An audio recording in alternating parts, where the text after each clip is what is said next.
నా మీద మీకు కోపం ఉండొచ్చు, నా మీద ఏముందో ఎవరేం చెప్పారో నాకు తెలియదు. నేను మాత్రం నా ప్రాణం పోయినా కేసీఆర్ గారికి హాని జరగాలని కానీ కేటీఆర్ గారికి హాని జరగాలని కానీ కోరుకోను. అది నా నైజం కాదు. ఆడపిల్లలకు అట్లా ఉండదు. ఆడపిల్లలు ఇల్లు బాగుండాలనుకుంటారు. నా మనసుకి ఎంత గాయం అయితే, నాకు ఎన్ని అవమానాలు అయితే, నాకెంత ఇన్సల్ట్ అయితే, నా మీద ఎన్ని కుట్రలు జరిగితే నేను ఇట్లా మాట్లాడుతున్నా. ఇది నా బాధ, ఇది నా ఆవేదన. నాన్న చూస్తలేరేంది వీళ్ళని అన్నది ఆవేదన, చూసుకుంటా క్షమిస్తారేంది ఇంకెన్నిసార్లు క్షమిస్తారు అన్నది నా బాధ. అంతే తప్ప నాకేం కోపం ఉంటుంది? ఎందుకు కోపం ఉంటుంది? నాకెంత ఎన్ని జన్మల పుణ్యం ఉంటే కేసీఆర్ లాంటి తండ్రి దొరుకుతాడు? కోట్లలో ఒకరికి ఉండేటటువంటి తండ్రి నాకు దొరికిండు. ఆయన లేకపోతే నేనెవరు ప్రపంచానికి తెలుస్తుందా? నాకెందుకు అవసరం ఉంటుంది? నాకేం కోపం ఉంటుంది కేసీఆర్ గారి మీద? నాకు టీఆర్ఎస్ పార్టీ మీద ఎందుకు కోపం ఉంటుంది? నాకు 27 సంవత్సరాలు ఉన్నప్పుడు నేను నా కొడుకుని చిన్న పిల్లగాన్ని పసిగుడ్డుని ఎత్తుకొని ఇక్కడికి వస్తే ఆ రోజు నుంచి ఈ రోజు వరకు నేను రోడ్డు మీదనే ఉన్నా, ఉద్యమాలే చేస్తున్నా, పోరాటాలే చేస్తున్నా, తెలంగాణ ప్రజల కోసం పనిచేస్తున్నా. 2014 నుంచి అధికారంలో ఉన్నప్పుడు కూడా నా ఇంటి దర్వాజాలు ఎప్పుడు తెలిసే ఉన్నాయి. ఇక్కడున్న మీడియా మిత్రులందరికీ తెలుసు. అధికారంలో ఉన్నా లేకున్నా నేను ఇట్లనే ఉన్నా. అధికారంలో ఉన్నప్పుడు నన్ను ఏమి సాగనీయకుండా నన్ను ప్రతిపక్ష ఎమ్మెల్యేని చూసినట్టు, ప్రతిపక్ష ఎంపీని చూసినా నేను ఇట్లనే ఉన్నా, ఓపెన్ మైండ్తోనే ఉన్నా. నేను కోరేది ఒకటే, కేసీఆర్ గారి ఆరోగ్యాన్ని కాపాడండి రామన్న, పార్టీని కాపాడండి, పార్టీలో ఉన్న కార్యకర్తల్ని కాపాడండి, అందరు బాగుండేలాగా ప్రజా సమస్యలు తీసుకోండి. నాకు అంతకుమించి కావాల్సింది ఏం లేదు.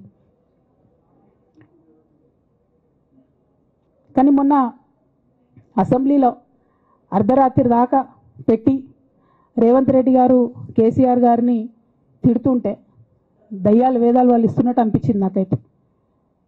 దానికి ఈయన హీరోలాగా ఎదుర్కొన్నాడు, ఈయన 6 అడుగుల బుల్లెట్ అని పార్టీ అంతా ట్వీట్ చేస్తే, మరి 6 అడుగుల బుల్లెట్ ఎవరికి గాయం చేస్తుంది? ఎండ్ ఆఫ్ ద డే ఇవాళ అయితే నన్ను గాయపరిచింది, రేపు రామన్నను గాయపరుస్తారో కేసీఆర్ని గాయపరుస్తారో.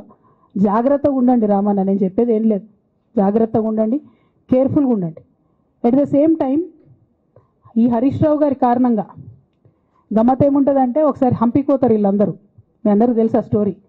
హంపీకి పోయి పాటలు పాడుకుంటారు, మొత్తము చాలా మంది కలిసి కేసీఆర్ గారిని చాలా అవమానకరంగా మాట్లాడతారు, ఒక పార్టీని వెనుపోటు పడదామని డిజైన్ చేశారు. ఇదంతా వీరికి తెలుసు, హరీష్ రావు గారికి తెలుసు. నేను ఆ రోజు సాక్ష్యం ఉన్న హరీష్ అన్న వచ్చి లిటరల్లీ రామన్న చేతులు పట్టుకొని, అరే మామయ్యకి ఎప్పుడా సింక్ ఆర్ సేల్, నేను మామయ్యతోనే ఉంటా అని చెప్పి అక్కడ మాట్లాడుకున్న వాళ్ళందరూ పెద్దసారి దగ్గర అవుట్ చేసిండి. ఆ తర్వాత పర్యవసానంలో ఈటల రాజేంద్ర అన్న బయటికి వెళ్ళడం. ఈ మహానుభావుడు వల్ల జగ్గారెడ్డి దగ్గర నుంచి మొదలు పెడితే, చెరుకు శ్రీనివాసరెడ్డి ముత్యంరెడ్డి అన్న కొడుకు దగ్గర నుంచి మొదలు పెడితే, రఘునందన్ రావు గారు, మైనంపల్లి గారు, విజయశాంతి గారు, విజయరామారావు గారు, ఆయన పాత పెద్ద ఆయన ఉండే ఈటల రాజేందర్ గారు, వీళ్ళందరూ పార్టీలోకి వెళ్ళి పోయినారు కదా. పోలేదా? ఇవన్నీ హరిషణ చేసినాయి కాదా?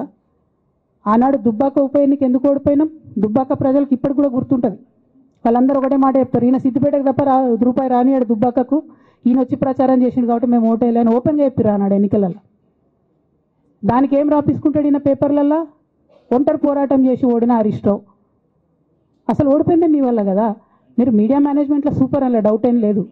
రామన్న యూట్యూబ్లు మేనేజ్ చేసి ఈయన మెయిన్ స్ట్రీమ్ మీడియా మేనేజ్ చేస్తాడు, అంతే, అంతకుమించి వేరే ఏం లేదు. నేను రామన్నని రిక్వెస్ట్ చేస్తున్నా, మీరు కూడా ఆ స్కిల్ నేర్చుకోండి అన్న. అట్లనే ఈటల రాజేందర్ గారు ఉప ఎన్నిక దగ్గరుండి హరీష్ అన్న గెలిపిలేదా అండి ఈటల రాజేందర్ని?